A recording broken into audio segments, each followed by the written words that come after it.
We're going to go with 5 recommendations, and we're going to be explaining to you every single thing that you need to do in order for you to look like an absolute pro, simply using someone else's content. So let's go to tip number 1.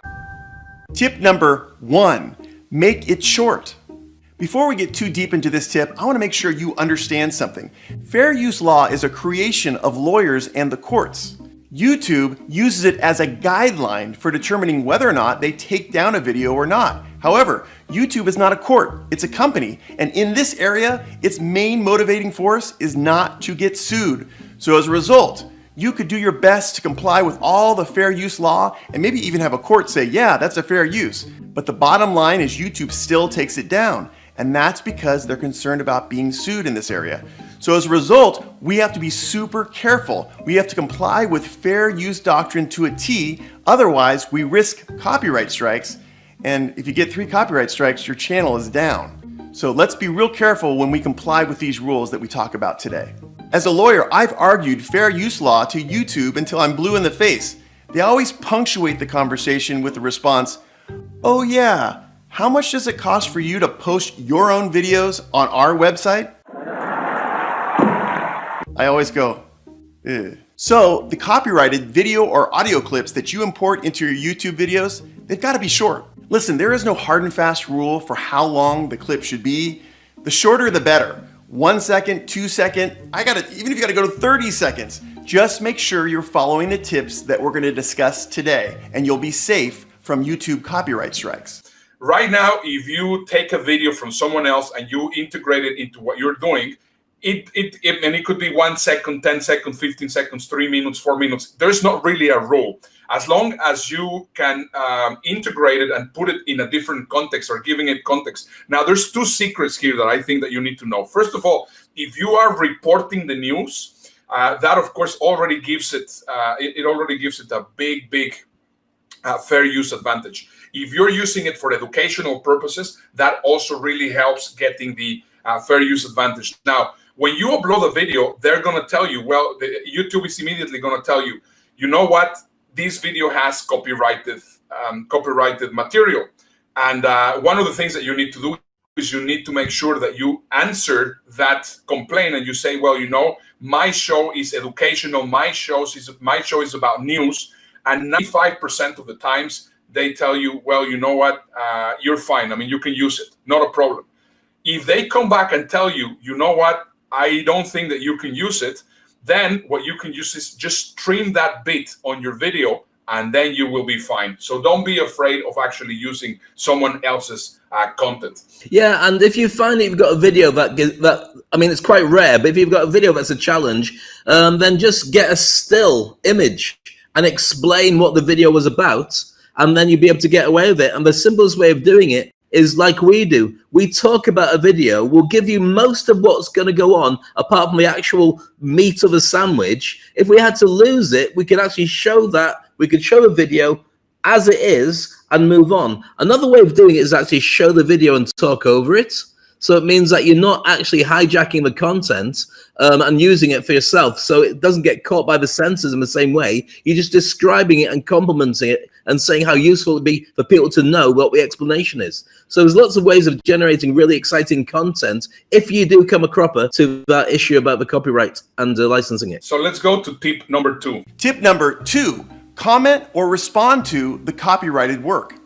The biggest mistake that I see on a daily basis is that YouTubers put in a copyrighted video clip or audio clip and then they don't comment on it or respond to it. They just let it sit there. There's that classic situation where there's a YouTuber and he's speaking to his girlfriend and then he splices in that clip from Casablanca. Here's looking at you, kid. Here's looking at you, kid. Wow, that was awesome. There's that other situation where there's YouTubers and they're fighting or they're arguing on camera and then they cut into that clip from Taxi Driver. Are you looking at me? You talking to me? You talking to me? No, sir, I'm not talking to you. I'm talking to these beautiful folks. Now, would you kindly put your spring gun away? But in these examples, there is no comment, let alone a response, to the video clip or audio clip that these people are taking and putting in their own YouTube video. People, hear me. You have got to transform copyrighted work in order to qualify under fair use guidelines. Think about transformation of other people's art to avoid copyright strikes. This can be done by breaking down, commenting on, or responding to the clip you want to use, just like I did. It's pretty simple. Whatever you do, you've got to transform that copyrighted work into your own, and that way you'll avoid YouTube copyright strikes and you won't jeopardize your channel. So basically, this is exactly what we are doing. This was a 9-minute clip from Ian, the copyright lawyer. Right now, what we are doing is we're separating every single bit, and we are also giving you our take on what he's saying. And then we are creating our own piece of content using also his piece of content. Does that make sense, Dave? Absolutely. And what it does is it compliments him by saying that he's an expert on it. And it means that people want to keep watching us because it means we're bringing them content they hadn't heard of before. It might mean that you follow up by watching more stuff with him, or maybe you got enough from him at that point. And the content that we're creating, we're doing it deliberately so other people can then share it with others. I mean, one of the things is we show videos which are always very interesting, but we also explain how it all comes together. Not everybody's going to want to watch me and Ernesto. I can't understand why. Because we are hot, but they still might want to actually see the clip and repurpose that instead. So there's lots of different ways of doing it. Think about your own way of doing it. Think about the clip, think about the content, think about your own delivery, and get better and smarter at being in competition with the clip. So you have to have people say, you know what, if I cut them out, it's not going to work so well because that clip doesn't really make that much sense. Let's put the two together, and that's great for your marketing. Tip number 3. Tip number 3. Use the clip out of context. So let's say your channel is all about fashion and you're reviewing this particular outfit that you think is ugly. So you compare it to what 80s hair bands used to wear. And then you cut in Sweet Child of Mine by Guns N' Roses. You are totally transforming the Guns N' Roses video clip. You know, the video was offered to show how cool Axl and company were, but you're using it as an example of uncool. You're taking it out of context, you're changing that video clip's meaning, you're transforming it, and therefore, you shouldn't be allowed to get a YouTube copyright strike. Bow, bow, I'm dead, and I can sing high like that, and I can sing high. Jesus! Oh, whoa, whoa, sweet love of mine.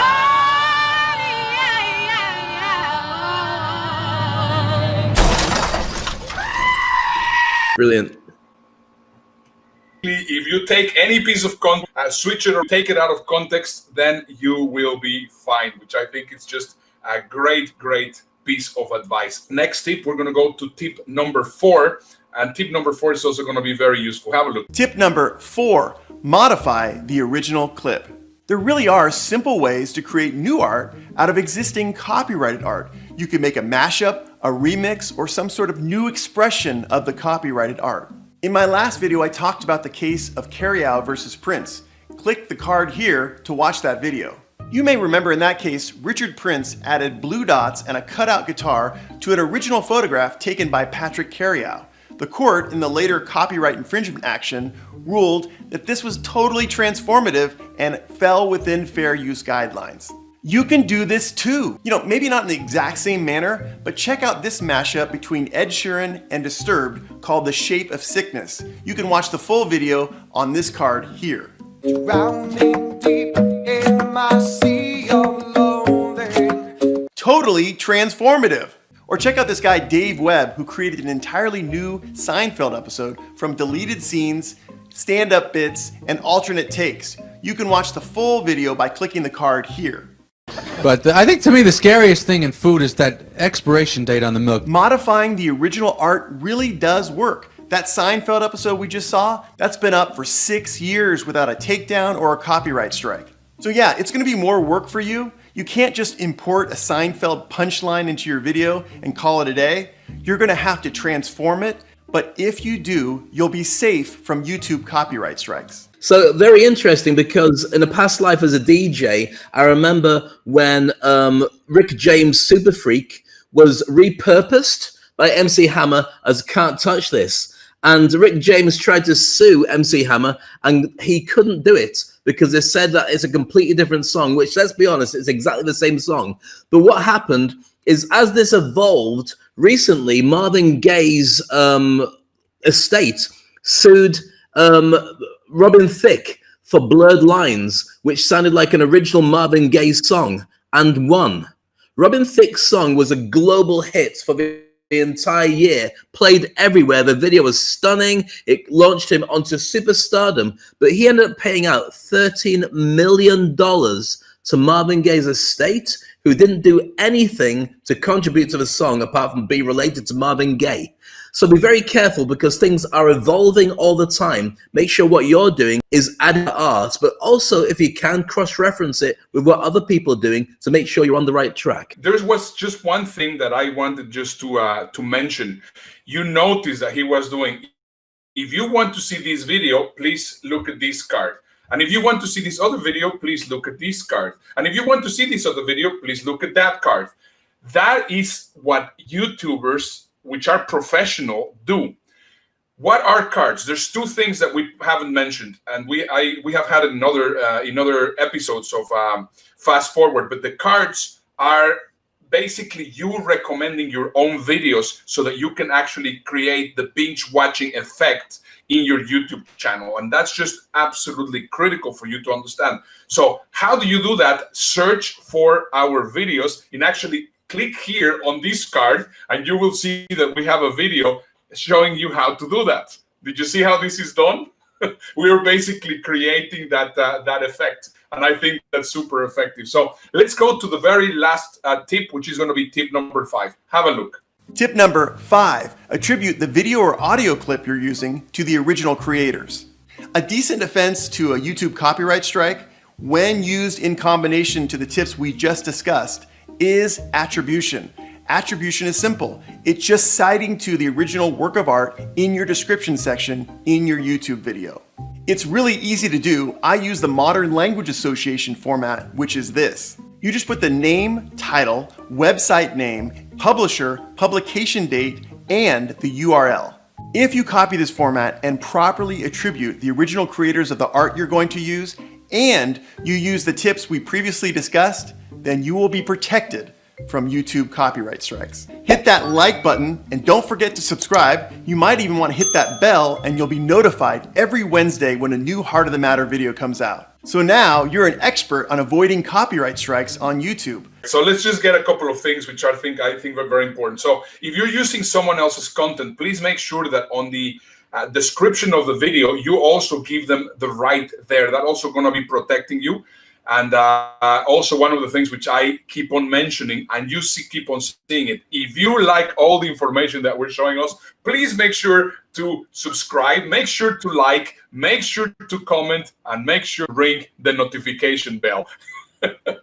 You see, it's not that difficult to be a YouTuber. Even us, Generation X, or even you, Mr. Baby Boomer watching us there, you can definitely become a great and fantastic YouTuber. Thank you for watching. Well, I hope you enjoyed the video, and if you really enjoyed it, then make sure you watch one of these 2 videos afterwards. And Ernesto, why are you staring up the top of my head? Dave, your hair is actually thinning out. Well, if it is, it's about the only thing getting thin on this show. Here on this side, we have some more amazing videos for you to watch.